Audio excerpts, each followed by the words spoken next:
Hello, traders. FX Pip Collector here. Today is Thursday, October 9th, and this is my analysis for the US dollar yen, and we're on the daily time frame to start with.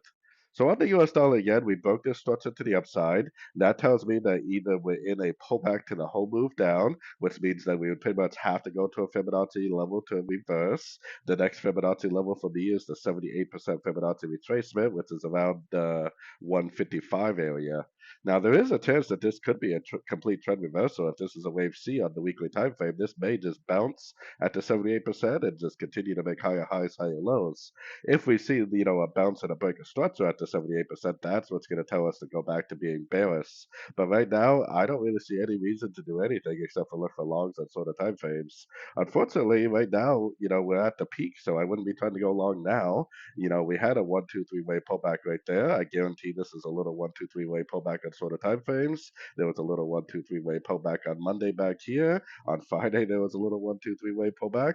So right now, really the strategy is to be either long already, waiting for an exit, or the strategy is to be patiently waiting for more 3 way pullbacks, more Fibonacci bounces, more engulfing moves to the upside at Fibonacci levels for more long opportunities.